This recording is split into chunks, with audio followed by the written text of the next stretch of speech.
খোঁড়াচ্ছিস কেন? দাঁড়া, ঠিক হয়ে যাবে। হ্যালো বন্ধুরা, গুড আফটারনুন, শুভ বিকেল। তো জাস্ট এই খানিকক্ষণ আগে এসছি বাড়িতে, ঠিক আছে। তো মিষ্টিকে তো ভ্যাকসিন দিয়েছি, দেওয়ার পরে গেছিলাম পোস্ট অফিসে মিষ্টির আধার কার্ড করার জন্য, কারণ মিষ্টির আধার কার্ড নেই। তো আধার কার্ড করতে গিয়ে আবার নতুন নতুন নিয়ম শুনছি। বড় মেয়ের বেলায় বার্থ সার্টিফিকেট জমা দিয়েছি, ছবি তুলেছে যেরকম নর্মালি আধার কার্ড হয়, আর মিষ্টির বেলায় আবার ডিজিটাল বার্থ সার্টিফিকেট লাগবে, কিউআর কোড লাগবে, মানে বিশাল ব্যাপার। সেই নিয়ে আমি পরে একদিন তোমাদের কাছে বলবো। তো আধার কার্ড হয়নি, কিছু কিছু নিয়ম বলে দিয়েছে, সেখানে সেগুলো করলে তবে হবে, সেটা নিয়ে আমি পরে আসছি। তো যাই হোক, সেইখান থেকে বাজারে গেলাম, কোনো মাছ পাইনি, কারণ অনেক বেলা হয়ে গেছে, তাই জন্য একটু চিকেন নিয়ে নিলাম। এই যে 1 কেজি মতো চিকেন নিয়ে নিয়েছি। তবে এই চিকেনটা আমি ধুয়ে ফ্রিজে রেখে দেবো, এখন কিছু করব না। আর যেটা নিয়েছি সেটা হলো পুঁই শাক। আমি আর আমার বর দুজনেই পুঁই শাক খেতে খুব ভালোবাসি।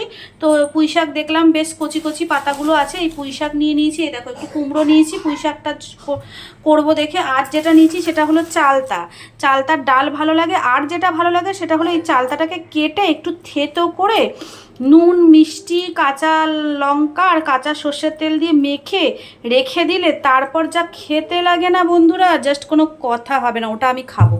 তো যাই হোক, তবে এখন যেটা আমি করব সেটা হলো এই ডিমটা রান্না করব। তবে ডিমের ঝোল করব পরে। আমার টক ডাল হয়ে গেছে আম দিয়ে, তো সেই টক ডাল দিয়ে আর এখান থেকে একটা ডিম নিয়ে অমলেট করে মিষ্টিকে আগে খাইয়ে ঘুম পাড়াবো, তারপরে আমি ডিমের ঝোল করব। কারণ বড় মেয়ে আস্তে আস্তে স্কুল থেকে 5টা, সেই কারণে চিকেন সব ধুয়ে রেখে দেবো, কিছুই করব না।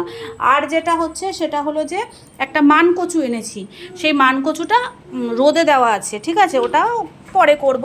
আর এই দেখো, এর হচ্ছে পায়ে খুব ব্যথা হয়েছে, বলেই দিয়েছে ওকে পোলিও খাইয়েছে, ওকে ভিটামিন অয়েল খাইয়েছে, পোলিও আর খাবে না, কারণ ওর 5 বছর পূর্ণ হয়ে গেছে, ওই জন্য পোলিও এবারেই লাস্ট খেলো। আর বলে দিয়েছে এই যে এই পায়ে, বা পায়ে দিয়েছে, বলেছে পাটা ব্যথা হবে আর জ্বরও আসবে, বলেই দিয়েছে।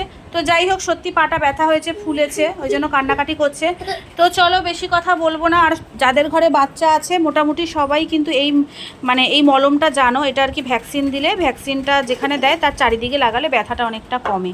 তো চলো, বেশি কথা বলবো না। এখানে টক ডাল, এই যে ঢাকা দেওয়া আছে, টক ডাল দিয়ে ডিমের অমলেট দিয়ে মিষ্টিকে খাইয়ে দিই, হ্যাঁ। আর তারপর ওকে একটু ঘুম পাড়িয়ে দিই, কারণ ওর সত্যি পাটা খুব ব্যথা করছে, ঠিক আছে।